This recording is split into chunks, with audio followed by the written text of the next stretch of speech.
Hi, I'm Jeff Wagener with Civia Law. Thank you for joining our webinar today. The topic is going to be your business's legal structure. Will it work? Our two primary areas that we want to cover are business legal structures. We'll talk about some of the more common ones, and you can determine which one might be best for you. Then we're going to talk about the operation, control, and regulation of that business through an agreement, a written agreement by the principals of the company. We'll get into that a little bit later. But first, I want to talk about the structures of business. Now, the first one I want to talk about is really not a legal structure at all. It's called a sole proprietorship. You're automatically considered a sole proprietor if you do business activities but don't register as any kind of business with the state. This means that your business assets and liabilities, however, are not separate from your personal assets and liabilities. You can be held personally liable for the debts and obligations of the business. So it's not something I would normally recommend. It's also very hard for you to raise money if you're a sole proprietor because you can't sell stock and banks are hesitant to lend to a sole proprietor. So I wanted to tell you about that because it is an option. It's not one I recommend. The first real legal structure I want to talk to you about is a partnership. Now, partnerships are the simplest structure. They require two or more people to own a business together. So the problem with a partnership is that it too does not protect you from liability unless it is a limited partnership or a limited liability partnership. So the general partnership, you still don't have the liability protection. You're operating with another person or more. It has to be two or more. You normally have a written partnership agreement that would outline the interests of each partner and the responsibilities and obligations. But you're still lacking that corporate protection of liability protection.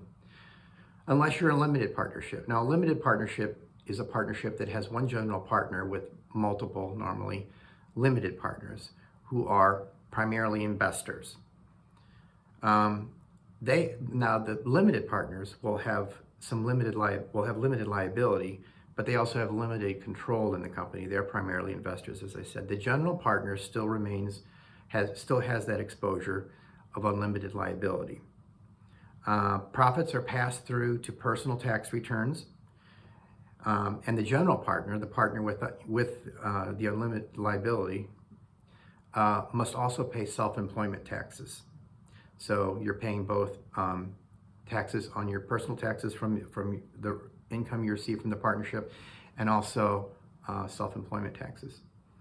A limited liability partnership is similar to a limited partnership but gives the limited liability to every owner. It protects each partner from debts against the partnership. They won't be responsible for the actions of the other parties. So certainly that's preferable over a limited partnership because you have that limited liability protection. Partnerships can sometimes be a good choice for businesses with multiple owners, professional groups, and so forth. But normally I would recommend the limited liability partnership because of its protection from liability.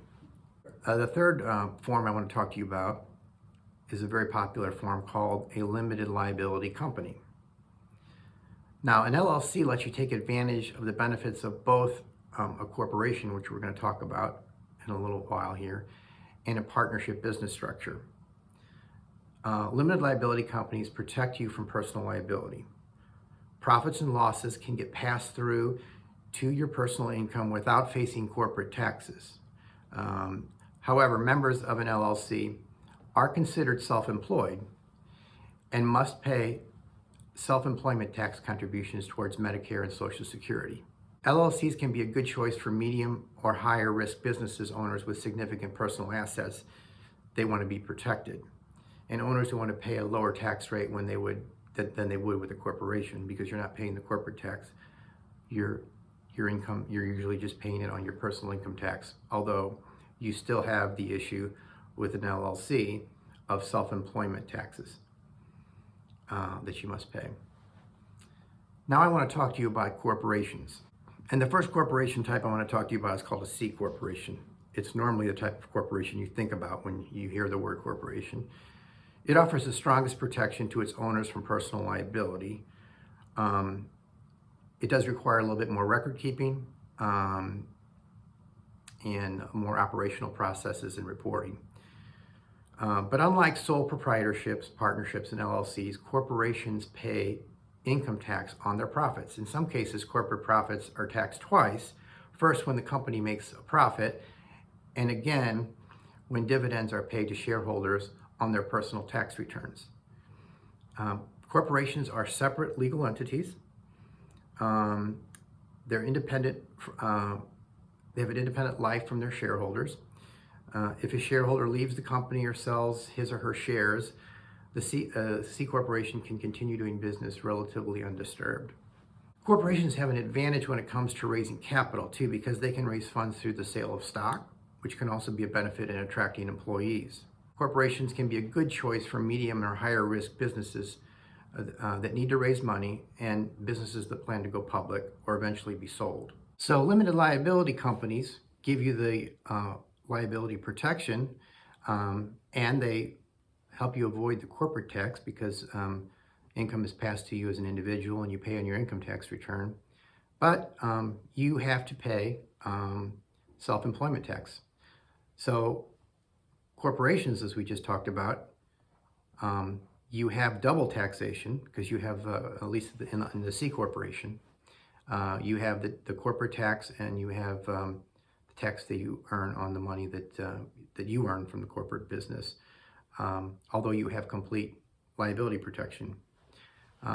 So wouldn't it be great if you could have a corporation and not have that double taxation? Well, there is a way in most states, and Missouri is one of them.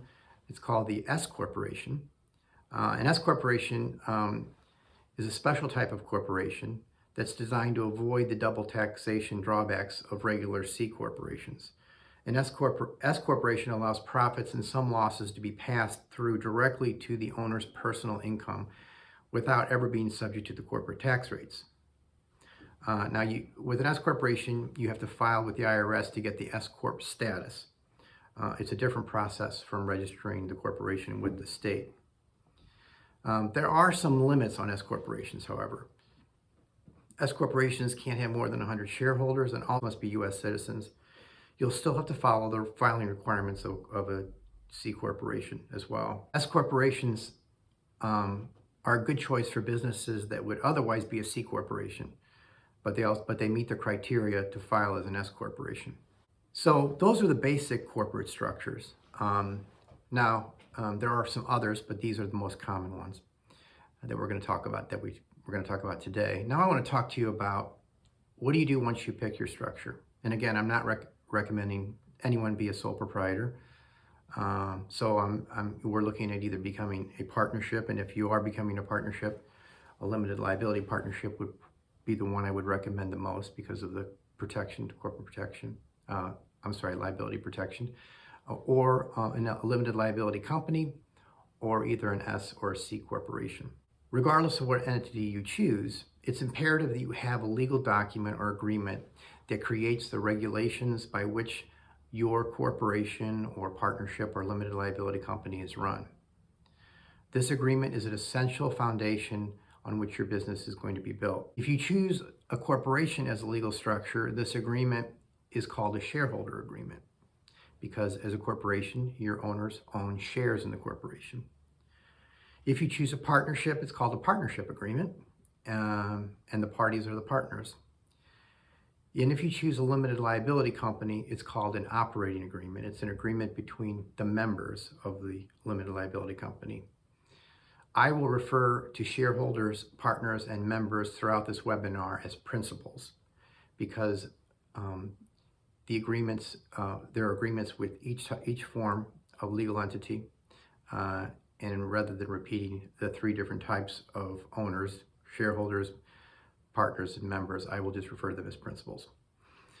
Now, while there are some differences between them, there are certain topics that all three types of agreements should address, and that's what we're going to focus on today. First, your agreement should be as detailed as possible. It should describe how the business will be run, how problems between the principals will be handled, and clearly outline everyone's roles and responsibilities. The agreement is designed to avoid disputes between the principals in order to keep the business running smoothly. You can identify rules that establish how officers are appointed and terminated. In addition, this agreement should be very specific regarding the actions of any officers or principals, the actions that they can take in the name of the entity. If certain principals will provide full or part-time services, you should consider entering into a separate service agreement with those principals who provide those services to the entity.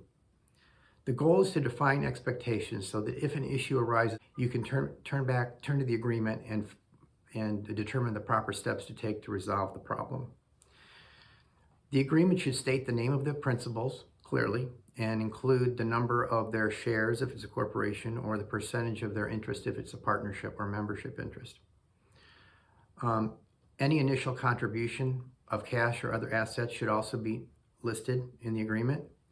The agreement should also identify whether the entity can require some or all of its principals to make additional capital contributions to fund operating shortfalls, capital expenditures, future business acquisitions, or future liquidity needs.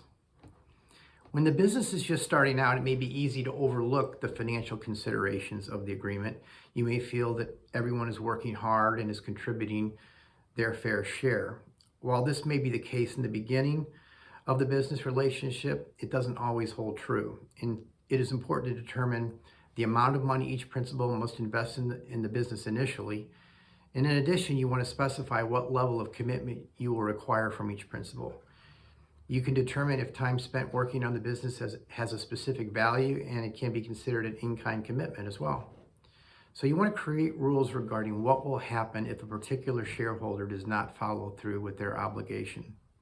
A principal, a shareholder if it's a corporation, a partner if it's a partnership, and a member if it's a limited liability company. You want to make sure that there are rules in place for what happens if they don't follow through on their obligations. If you start a business by yourself, it's clear who makes the decisions. But as you add principals, you need to know the type of vote is required in order for a decision to be made. While some decisions may only require a majority of the principal's interest to vote, others can require a higher percentage than the majority in order for a decision to move forward. You can even decide what management issues are to be delegated to certain principals, board members, officers, and so forth. For instance, there may be a need to make decisions regarding acquiring new space or purchasing property, or how to pay back a loan borrowed on behalf of the business. The agreement should provide protection you need against decisions being made by only a few principals. While it may seem tedious to outline every possible situation your business may find itself in, the clearer the agreement is, the better it'll be if there does become a dispute. You also want to make sure you spell out what vote percentage is required to amend or change the agreement. Trying to get 100% of principals to agree on any changes can be a tedious process. And it's more useful to get your agreement done right the first time, so you don't have to go back and try to change it very often. So if you require 100% to change the agreement, you better make sure you have a pretty good agreement to begin with. Now, what happens if there are two principals in the business, and they each own 50%, and one thinks you ought to buy a piece of property and one thinks you shouldn't, or whenever there's a deadlock where there's not a majority, 51% or more, then you need to have provisions that would help you to break that deadlock.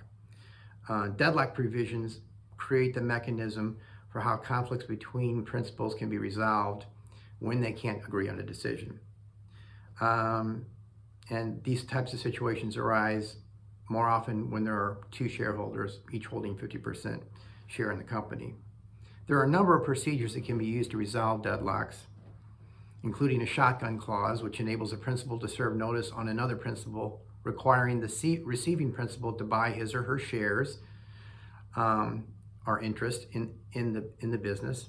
And if the receiving principal chooses not to buy that interest, he or she must sell his or her own shares to the interest to the initiating party of the dispute. There's the chairman clause, which enables one of the principals to become the chairman in the event of a deadlock and have the right to cast the deciding vote. There's a liquidation clause, which says that if there's a deadlock and it continues for a set period of time, all the company's assets will be sold and the company will be wound up voluntarily. The principals will share equally in the expenses of the liquidation. This solution is generally a last resort where there is no alternative other than to liquidate. There are other types of deadlock provisions, and we won't go through them all, but it's important that you have one because deadlocks can occur, particularly in two member entities or two principal entities. Another provision that is often included in these agreements deals with, what happens if a majority of shareholders want to sell the company and want to sell their interests, but the purchaser wants to buy all the shares and not just part of the shares. So if you have minority shareholders that don't want to sell, there's a provision called the Dragalong provision. And this right allows a majority of principals wishing to sell their interest with the right to force the minority principals to join the transaction. This type of provision is included because certain investors may only wish to acquire a company if they can purchase 100% of the company. And then there's also, that's a drag-along, right? There's also tag-along rights. And this is when a majority of the principals seek to sell their interest in the company. The right is granted under this tag-along provision for minority shareholders to give minority shareholders the opportunity to join in the transaction. The tag-along rights effectively oblige a majority of principals to include the holdings of a minority of the minority principals in any sale negotiations and to ensure that a minority principal may exercise the sale of their portion of the company with the majority principal's portion. So it includes the minority shareholders in those sales, and that's a tag-along right. Those are important provisions to include in your agreement. Another extremely important provision in these agreements is determination of how interest can be transferred. So in order to protect your interest in the business, the agreement should have specific provisions detailing rules related to the transfer of interest to another principal or even a third party. You can make provisions that can restrict certain transfers or sales, or you can look at it from the perspective of what type of sales or transfers would be allowed. The reasons behind such regulations include the ability for each principal to control their investment in the company and protect their investment from outside influence. To stop external people from becoming principals. For example, a provision can be written that prohibits current principals from selling their interest to an outside third party without first giving the current principals the opportunity to purchase the interest at a set price. So you're giving those current principals the first right of refusal to purchase the interest. This provision also can include how interests are handled when a principal dies, divorces a spouse, or becomes incapacitated. For instance, the interest could be transferred to a particular family member, to a spouse, or the agreement can determine that the business must buy the interest back from the estate of the deceased. So it's really important that you outline those types of situations, particularly because you don't want to be,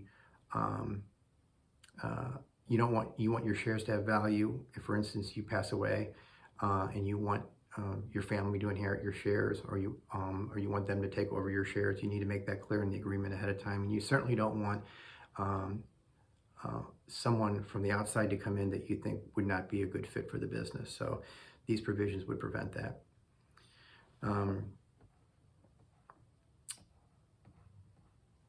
You also want to talk about the distributions out of the company to the principals, whether they be dividends in a corporation or or just distributions out of an LLC or partnership. So how they are divided among the principals is a very important issue and needs to be part of the agreement. You can distribute distributions quarterly, every 6 months or a year. How they're calculated will be determined in the agreement. You need to have a determination how that is done. Investors will want to know how they're going to earn money from their investment and what your plan is to distribute money. So you need to have that well drawn out in the agreement. Finally, you need to have an exit strategy. As you set up your business, a successful agreement will also determine what will happen in the event that the business wants to dissolve. An exit strategy should be designed as an essential part of any agreement. So those are some of the major issues you want to include in the agreement. There are others, but those are the ones that you want to really make sure are included. And don't forget, this agreement is a contract between the parties who sign it.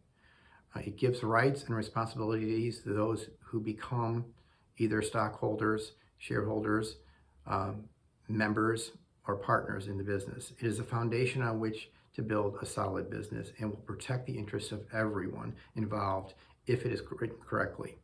When an agreement is written poorly, this can lead to disputes that are difficult to settle among principals and can cause individuals to potentially lose their fair share of the business. I want to thank you for participating in today's webinar. It looks like we don't have any time for questions, so if you have any questions, I want you to feel free to contact me, Jeff Wagener. You can call me at 314-488-3377, and I'll be happy to answer any questions you may have about today's webinar or help you with any issues related to your business and any questions you have regarding that. Thank you very much. Have a good day.